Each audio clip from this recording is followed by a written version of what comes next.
Hi, I'm Gwen. And I'm Wendy. Welcome to Farmworker Chronicles.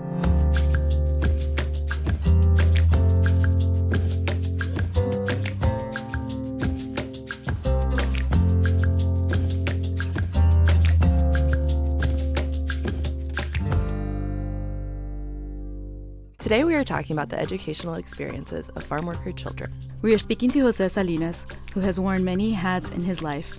Some of these hats include agricultural worker, son, brother, track all-star, student, graduate, father, and advocate. Jose now serves as director of the Ohio Migrant Education Center, or OMEC, in Fremont, Ohio. Jose brings his lived experiences and professional experiences with him today to talk to us about the educational experiences of migratory children in the United States.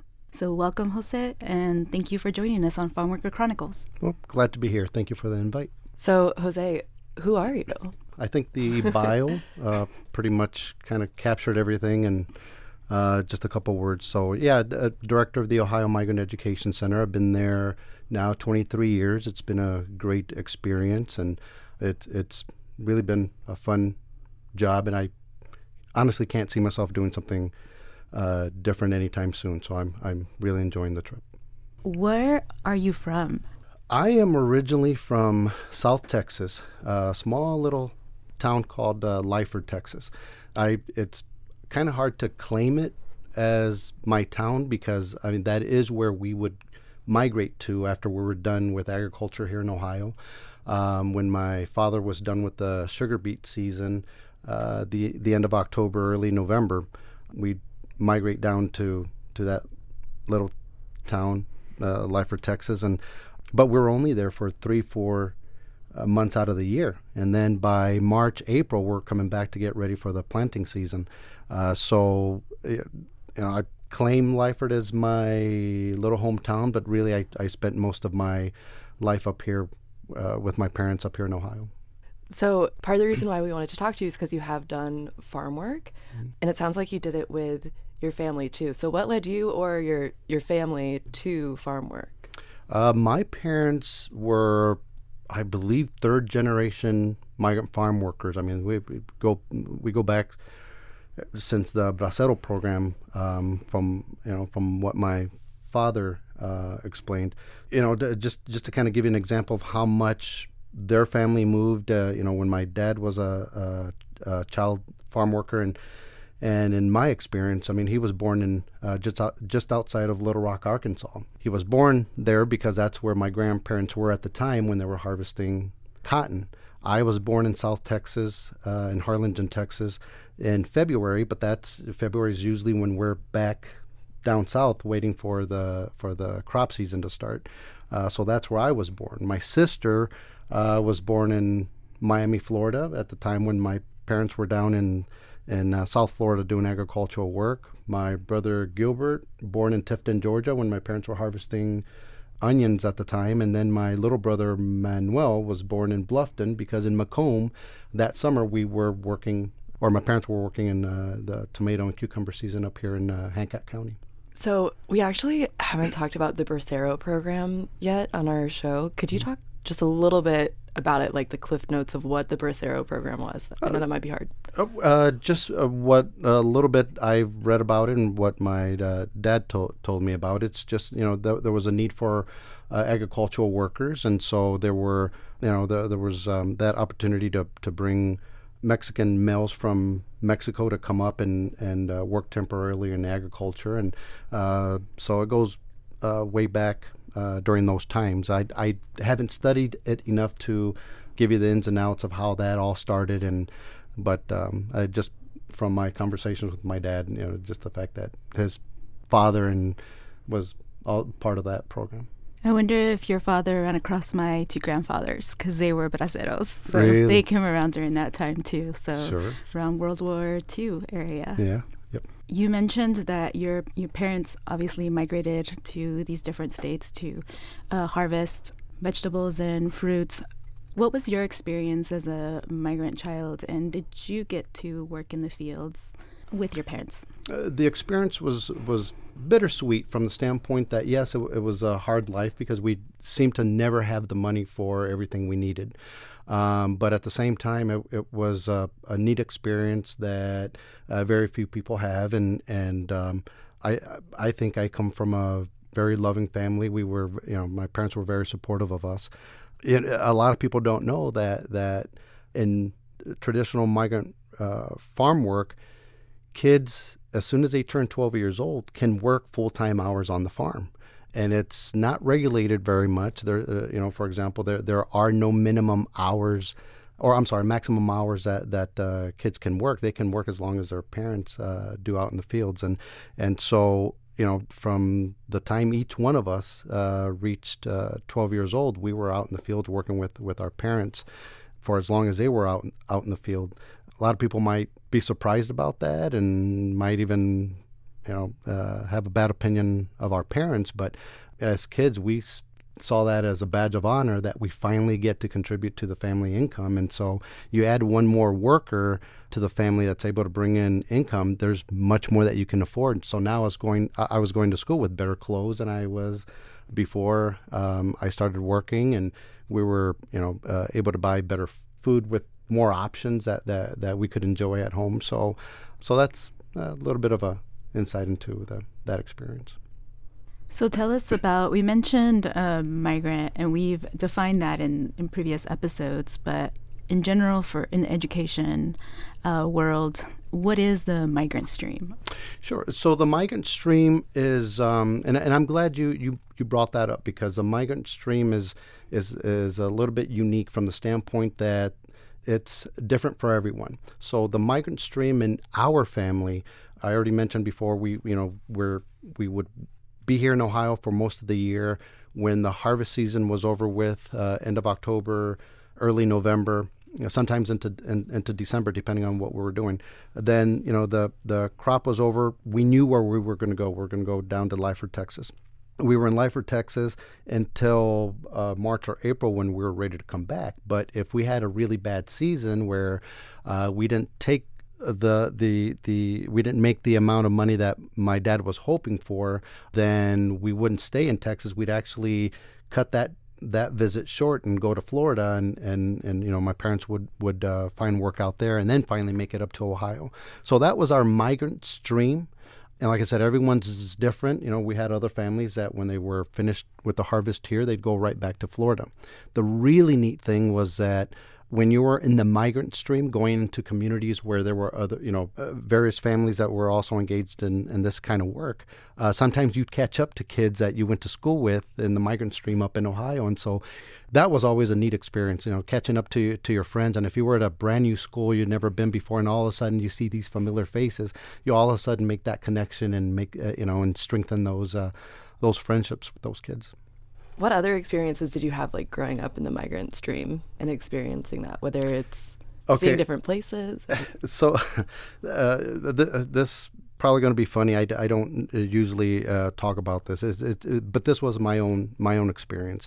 When we were growing up, we didn't think that we were poor. I mean, we thought we were the baseline. Like, we knew kids who were more poor than us that really, really, really had it bad. So we didn't see ourselves as the poor kids. We thought we were the baseline. But the kids who had it really well were the kids that had an indoor furnace, an indoor heater, because for us the heater was, if we were cold inside the house, the heater was the stove. You turn it on and that's what you would use to heat the house.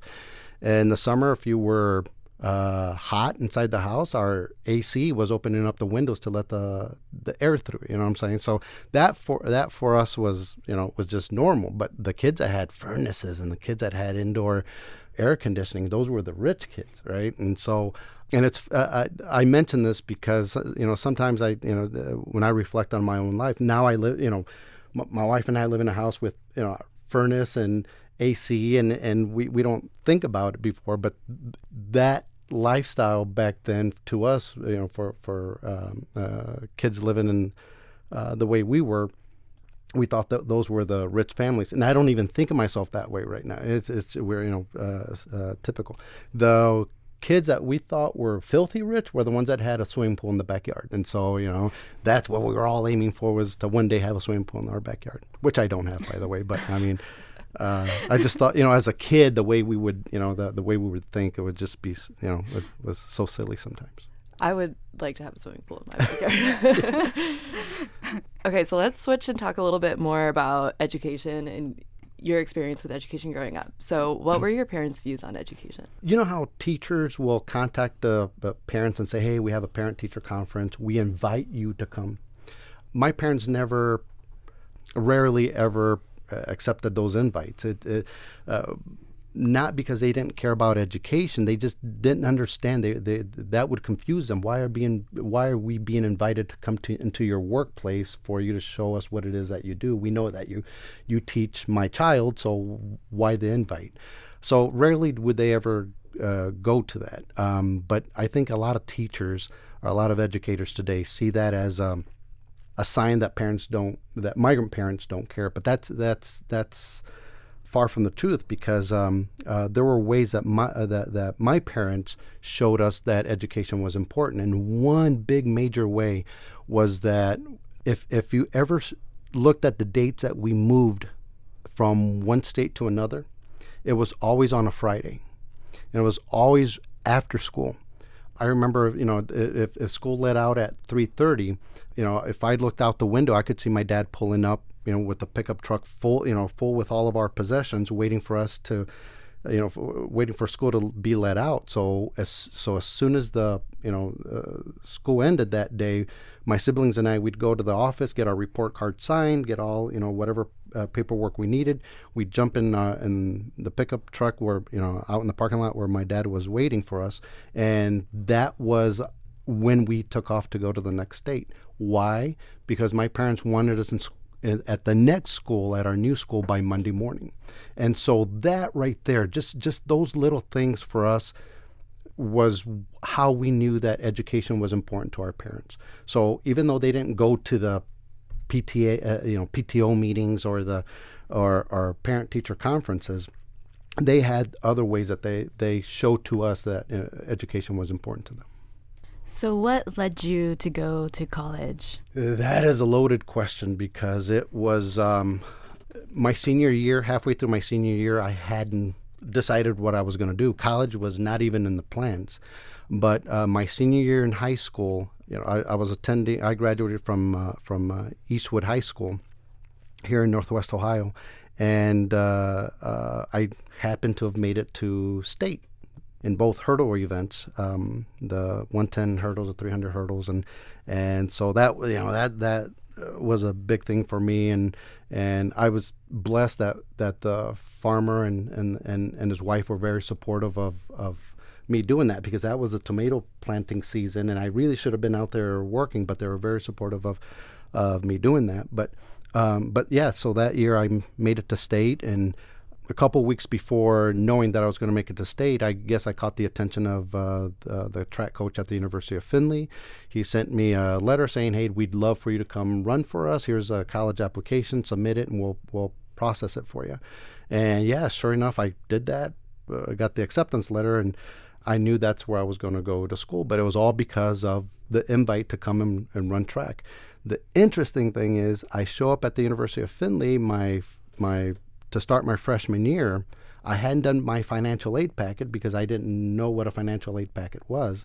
I hadn't visited a college campus before. I just went on instinct, showed up, got my key the night before classes started, the morning that classes started, and everyone's on a mission to get to their classes. I'm looking out the window of my dorm thinking, something's off here. I'm supposed to be going somewhere. I don't, So the whole fact that I had made it that far, but didn't have the basics, didn't have a basic understanding of what college was. That first day was incredible. But luckily I was introduced to a gentleman on campus. His name was Ricardo Lucio, who guided me through the process. And by the end of the day, I had a major, which I had no idea what a major was, but I was there to run track. But he helped me pick a major and a minor, and stuck with it all the way through the 4 years I was there. So very blessed. So what are some of the maybe factors of migrant students going to college or not? I think, I mentioned it a couple times, that I was blessed. I was blessed to be around the right people at the right time, I think. But I think a lot of that has to do with, going back to that term we used earlier of the migrant stream. Our migrant stream was pretty direct, pretty defined. We knew where we were going to go, and the places that we were going to go were places that I was already familiar with. These were teachers and administrators who already knew who we were.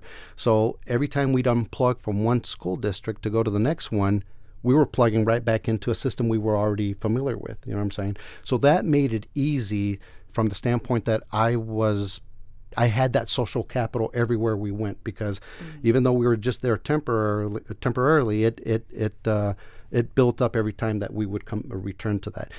And the kids that I've talked to who didn't graduate from high school, that didn't finish school, I did see a pattern there where some of these kids, when they would talk about their migrant stream, it really wasn't a stream. It was more like this chaotic system where, well, we went to Wisconsin because we heard that there was bell pepper harvest, so we went over there. And then after that, we went to Colorado because we heard that there was work in this, and they had never been to Colorado before. And so all these brand new moves means you meet brand new teachers, brand new kids, a whole new system, a whole new community, and by the time you finally start to understand it, you're being picked up and plugged in somewhere else.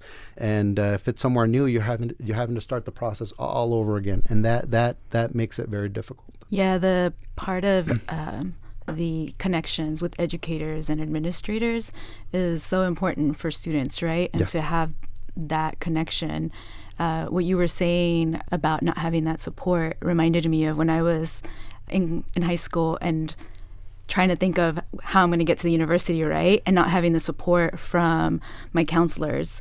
Thankfully, there was programs for first-generation students to learn about college and to be able to get introduced to it. Yep. And fortunately, I did have, the 101 university, and unlike you, just showing up and looking out the window and saying, like, where am I supposed to go? Yeah. So those resources are so important, right? I do have a funny story with that.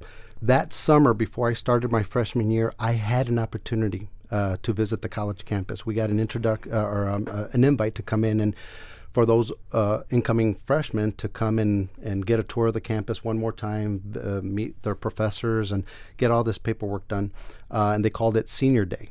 I brought my brother with me, my brother Gilbert, and I said, hey, well, let's go. I want to go do this thing. It's like, all right. So we went, and this would have been my first opportunity to visit the college campus and ask all the questions I wanted to ask. But again, Senior Day, right? So walking up to the student union, and right outside the sign, there was that sign, Senior Day, and I was all excited. I walk in, and the first person I see sitting there was a senior citizen. And I started laughing. My brother's like, what are you laughing at? It's like, I thought this was for me. This is for senior citizens. It was meant for senior high school kids, right? I was at the right place. But because of that incident, that drove me away thinking, how funny. I really got this wrong. And so I had that missed opportunity. And so, so when I bring it up every so often with my brother, he's like, yeah, that was dumb. He's like, yeah, I know. So. But I can understand that. I mean, you're not familiar with it, and you see that and you think, oh, this isn't for me. I'm in the wrong place. Like, kind of jumping to that conclusion. Right. It's understandable, I think. Right. Don't beat yourself up too much. I'm sweating just thinking about it right now. It's so embarrassing. Let's talk about systemic education policy, I guess. So how could educators or the educational system better serve the children of farm workers? Two things, two big recommendations. Don't try to dumb down the curriculum. By that I mean, I had too many teachers that would say, Jose's back. Oh, poor kid, he just got in. You don't have to do this book report, or you don't have, just work on this other thing on the side. And it was so basic, just to kind of, because they were afraid we weren't able to handle the schoolwork. And I can tell you, as of right now, through my whole high school experience, I never once had to give a report in front of class.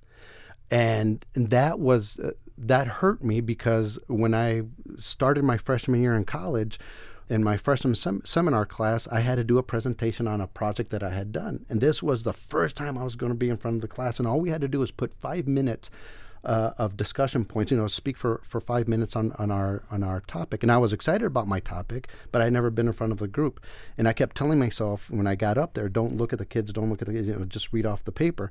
And like 30 seconds into what I was talking about, I happened to look up and I saw 22 faces looking at me, and I panicked, and I couldn't talk anymore, and I sat down.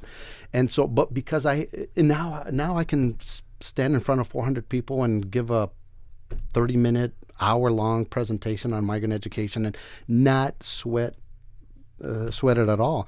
But just that simple little thing but because I hadn't had the experience before, I panicked.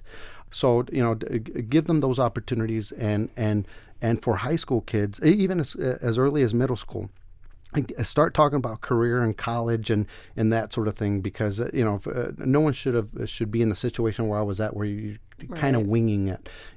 Give them the opportunity to explore those things. That to me is very, very important. It's golden. Is there anything that you would have done to change your experience thinking back now, especially as director of OMEC and the work you do? I think the one thing that I could have done to have a bigger impact would have been in the lives of my siblings. Again, I felt like I was still trying to figure things out myself, but hindsight, I think I would have gone back and mentored them a little bit better and passed down the wisdom that I was acquiring along the way. But even with very little help and guidance from me, 2 out of my 3 siblings, they've gone on and gotten masters and are doing well in their careers. I don't feel like I was really a part of that very much. So I think if there's one thing different that I would go back and do is to kind of guide them a little bit better and along the way. When I think back at like my role as the oldest in my family, I think about the same thing. How could I have been a better mentor during that time? Because especially if you're the first one in your family going through it, there's just so much to learn that at that moment you can't really think of anything else. Mm-hmm. Exactly. I have a question about anything, like if there are things outside of your family or outside of schools that impacted your educational experience. Like if there were any services or outreach programs that made a difference in your life or your family's life that made it easier for you or your siblings to get an education. Yes. In the programs that we coordinate in the summer, one of the biggest programs that we do in the summer is a summer school program for migrant students. Back when I was in high school, trying to finish high school, I went to the summer migrant program that was held at Lakota High School, which I think it's Seneca County. That was very important because if I had not gone to that summer program, I wouldn't have graduated on time. So let me explain. Every state has their own graduation requirements. And when you have to pick up in the middle of the school year to go and enroll in a school in a different state, you have to then abide by the graduation requirements of that state. So back then in Ohio, we've always had the 1 year of government. You need 1 year of government in order to graduate. Well, back when I was in high school then, when I went to Texas requirement was 1 semester of government and 1 semester of economics. Well, so we left here in November. I finished off the semester over there in Texas, and when we came back from Christmas break to start the new semester, now I was in economics. I went to my counselor and I said, no, I need a whole year. It's like, we don't have that. You have to go into economics. So April comes around, we move back to Ohio. Now I'm behind because I need that second semester of government, and I didn't have the hours, and so at the end of that school year, I was already behind. No fault of mine. I was, grade wise, I was doing fine, but because of those things, a lot of migrant students they struggle. But because of these summer programs that allow kids to come in and make up that credit, again, no fault of ours, but that's just the part of the lifestyle that you lose that continuity in the education. You need a place to be able to make that up. And so if it was not for that summer school migrant program in Lakota, I would not have been able to graduate in 1990 when on time when I was supposed to. So. Were you tracking your graduation requirements, or was there a counselor at the school that alerted you, or how did you even? I probably wouldn't have even known, honestly. I did not even think about it until my junior year when my guidance counselor was telling me you're not on track to graduate, and that's when I started panicking. I was like, man, I've got one more year to go. How am I not going to graduate on time? And it was only then that I finally took my credits a little bit more seriously. I wanted to find out what else do I've got going on that I need to be aware of. And so, but yeah, it was a guidance counselor that brought it to my attention saying, hey, we need to do something about it. But it was through the migrant program that I was able to find a way to make it up there. So again, surrounded by great people, and that's always been a great blessing that you got people watching out for you. So you mentioned the migrant program. So I wanted to ask you, what is your job and what is the migrant program? This is another blessing. The fact that I'm the director of a center that is coordinating these programs all over the state that I was able to take advantage of growing up, and that I needed growing up. So basically, what we have are migratory families that work in agriculture in different pockets of the state. And so what we do is we work with the school districts that receive these kids, these kids who enroll in their schools, to help them along, because they have special needs.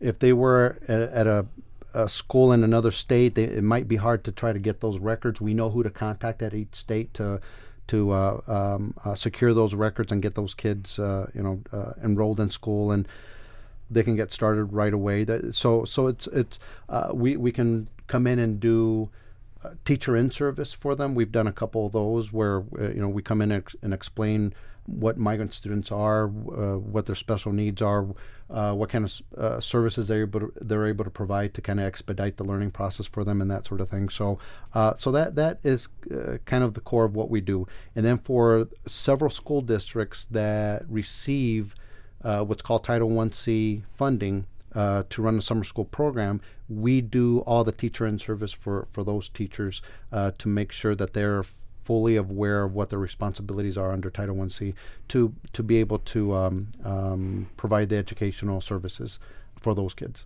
That's awesome. Mm-hmm. What other ways do you identify students who are eligible for your program other than through schools in Ohio? Sure. We have a team of recruiters that we, they're off during the winter time for 3-4 months, and then we bring them back in the spring when we know the families are about to start returning to Ohio. And every year they go through an intense training on the identification and recruitment of migratory families. And so they based on the eligibility criteria, if the kids, if the families are highly mobile, if they're engaged in qualifying agricultural work, then we will do what's called a certificate of eligibility, and that's the proof. That's what we need to show the state and the feds that these kids that are receiving Title I-C services are eligible for these services. And so, and then the services are really geared towards each child's individual needs. So we don't assume that because one child may need ESL that another student needs that as well. That child might need credit in government, and so we work with them on meeting those needs. Do you also work with growers with identifying families? Our growers have been wonderful to work with. They know that if the kids have somewhere to go in the summer, for us to work on closing that educational gap that the kids come with, it gives the parents the freedom and opportunity to go work while we're taking care of the educational needs of the kids. So farmers see us as something good in the community, and sometimes it's the farmers that are calling us to give us advance notice that their families are about to come up. So they've been wonderful to work with. That's great. Yeah, that is great. Is there anything that we missed, anything that you want our listeners to hear about your personal or professional experience? This has been a great experience. Thank you so much for inviting me to come in and share with you. I did want to mention that my wife and I recently saw a movie on Amazon Prime. I think it's called A Million Miles Away. That is a really great movie to watch if you want to kind of get an idea of the farm worker experience and how, one kid's, watching this one kid grow up and become something that an astronaut. I don't want to give it away, but becomes an astronaut and the whole experience, what he had to go through. My wife and I found that fascinating because we were able to make connections along the way, like, oh my gosh, that, remember when that happened to us and that sort of thing. But it's a great movie, and I had the opportunity one time to meet Jose Hernandez, the actual astronaut, because we're invited to Pennsylvania to a migrant education conference, and I just could not miss it. And that was the big reason why I wanted to go to it. But the fact that a movie was made of him, it's just phenomenal. But yeah. I encourage people, if they haven't seen it, to watch it. I believe it's on Amazon Prime. It's a great movie. So, Jose, thanks for joining us. But before we let you go, how do people get in contact with you or reach out to OMEC for more information about your services? A very good question. We have a website. It's OMEC, Ohio, all one word, .org. And you could also call our direct number, 419-332-6007, especially if you think you've got migrant students in your district and you'd like to get them plugged into some of our services. Give us a call, and anyone in our office would be able to help you out. Great. And your program is available, well, at least your staff, year-round. Yes, year-round. January, February, our staff, that's when they use a lot of their vacation time, but the office is usually covered by someone. So again, we'll have someone there that can help them out. Thank you so much for joining us today, Jose. Thank you again.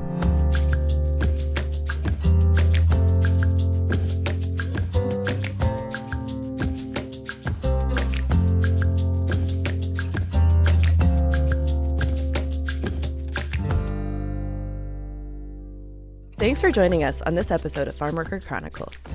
We are your hosts and producers, Gwen and Wendy. And we thank Jose Salinas, the director of the Ohio Migrant Education Center, for joining us today. Our assistant producer is Jared Rosenberg. And our executive producer is Chris Pfeiffer. If you want to join the conversation, go to wgte.org/FWC. Until then, I'm Gwen. And I'm Wendy, reminding you to think a farm worker. Bye. Bye.